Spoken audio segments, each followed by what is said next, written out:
The naive young boy had just returned home when his older brother arranged to sell him to a club for a staggering price of $1 million. The brother was in deep debt and desperate. He owed the club a significant sum, and if he couldn't pay it off soon, they had threatened to break his legs. Appealing to the younger boy's trust, the brother begged for help, framing the situation as something temporary and promising that everything would be all right as long as he listened. The boy, oblivious to the truth, complied without hesitation. He followed his brother obediently into the bar, his innocent face shining with excitement at what he believed was a new opportunity. The older brother couldn't hide his satisfaction. All his efforts over the past few days had paid off. A few gestures of care, sharing cheap meals and showering the boy with small kindnesses, had completely won over his trust. It was all too easy. The boy believed every word he'd said. As they entered the bar, the manager sized up the younger boy and nodded repeatedly in approval. "What did I tell you?" Justin bragged confidently. "Just look at him. He'll be worth far more than 1 million yuan in contributions over time." The manager expressed only one concern. "Just make sure he won't bolt or cause trouble, though." Without missing a beat, Justin reassured him. "Don't worry about it. He's completely obedient now. He even agreed on his own to work here." To solidify the deal, Justin handed over a phone to Nick with a grin. "All right, little brother, I've sorted everything out for you. You'll start working here now to earn money. You can tell the manager if you have any issues or call me if you need help. Don't cause any trouble, okay?" "Okay, I got it," Nick replied enthusiastically. Then, with excited curiosity, he asked, "But when will you come pick me up and take me home?" Justin glanced at him briefly and responded casually, "After you have a break from work, I'll come get you, and we'll have some delicious food together." Unsuspicious and eager for reassurance, Nick extended his pinky finger and said, "Promise me you won't lie. If you lie, you're a bad person." Justin smirked inwardly, but played along, locking pinkies with him without hesitation. To him, it was just another trivial moment in a carefully orchestrated act. Let the boy feel secure for now.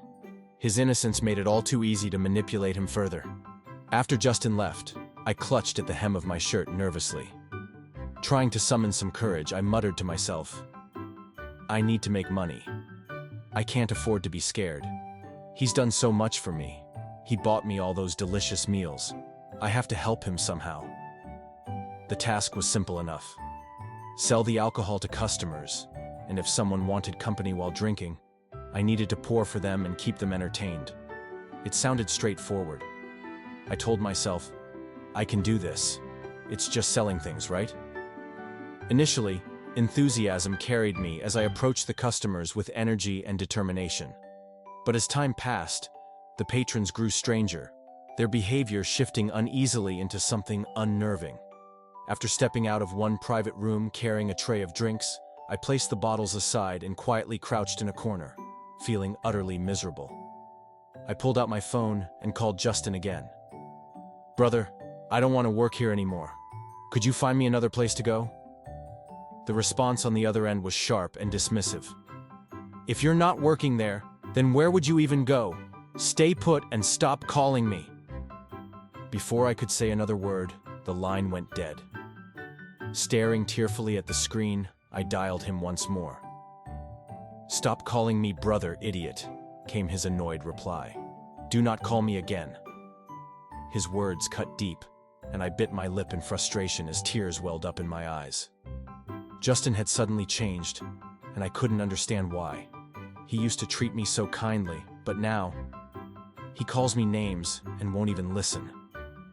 When I get time off, I whispered hesitantly into the receiver before he hung up again, "Will you still come get me so we can eat together?" "Get lost. You'll never step foot back home in this lifetime." The phone went silent once more, leaving me clutching it tightly with trembling hands. Tears rolled down my cheeks as I whispered in disbelief, "Liar. A big liar. We made a pinky promise. You said you'd—" A sudden pang of anger flared within me, mingling with the sadness coursing through my chest. "Dog, turn into a dog for all I care." I vented toward his absence before slumping against the wall. Lost in despair, I didn't notice someone approaching until they grabbed my arm and started dragging me forward. "The manager's looking for you. Hurry up." I barely resisted as the person hauled me along forcefully. Before I knew it, I was standing before the manager himself. "Nick," he barked sternly, "head over to room 606 with those 5 people and make sure the guests in that private suite are entertained properly." Standing to one side were 5 people, silent and unresponsive as I lowered my head and softly muttered, "I don't want to go." No one bought my drinks, and my stomach growled with hunger. Desperate, I asked, "Can I have something to eat?" The answer was cruelly straightforward. No. Think about how much alcohol you've managed to sell today. Head to room 606 and report your sales. If your performance is satisfactory, you'll get a meal. Otherwise, you're staying hungry. Faced with little choice, I reluctantly agreed, gnashing my teeth in frustration. Not long after, unsteady and tipsy, I stumbled out of the private room, barely able to keep my balance. My blurred vision caught hold of someone's arm, and instinctively I reached out, mumbling for help through the haze of my dazed mind. The man lowered his head to look at me, prepared to tell me off and demand that I let go of him. But as his gaze landed on my face, his words abruptly stopped. Recognition flashed in his eyes as he whispered, "Where did you come from? Weren't you supposed to have gone home? Why are you here looking like such a mess?" I blinked up at him through my confusion, staring at his familiar features for a good while before realizing who he was. A smile spread across my face as I called out to him warmly, "Husband! I missed you so much." His 2 companions looked on, visibly stunned. One of them turned to him and exclaimed, "Josh, is this little boy really your wife?" The man shook his head as if in denial, but kept holding on to me tightly despite his protests. I broke the silence again, voice trembling slightly. "They hit me." As his gaze dropped to the red mark on my cheek, his expression darkened. He turned to the well-dressed man leading the group and asked in a steely voice, "You did this?" The man stammered nervously under his piercing stare. Josh, I didn't know he was yours, I swear. Look, he hit me too. Look at my face." He punched and kicked me relentlessly. If it hadn't been for the others stepping in, he might have done far worse. While he wasn't paying attention, I slapped him across the face. What came after could only be described as chaos. I was pinned to the ground and beaten up. Josh glanced at me, assessing the damage.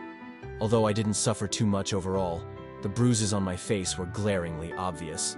With a cold look in his eyes, he cast an ambiguous glance at Manager Jack and stated firmly that anyone who touches his people must pay the price. Without another word, he pulled me up and prepared to leave.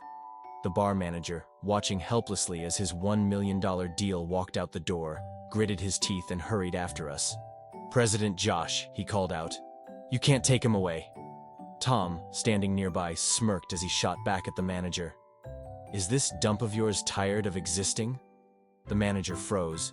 He knew the threat wasn't idle, but letting $1 million evaporate made his stomach turn. Without that money, he might lose his job entirely. His only option was to press forward nervously. "That man borrowed $1 million from us and promised himself as collateral," he managed to stammer out. Josh's gaze turned icy as he stared down the manager. "Find the one who owes you and settle it with them," he said coldly before striding out of the bar with me in tow. Outside, Josh glanced at the drunken mess I'd become. Ignoring the smirking faces of his friends, he announced curtly that he was taking me home. Their reactions were instant.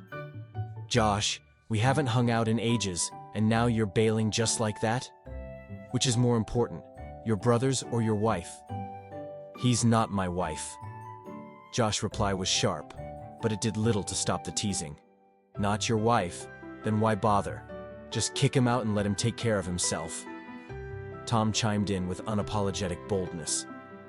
Standing nearby, Harry gave Tom an amused thumbs up.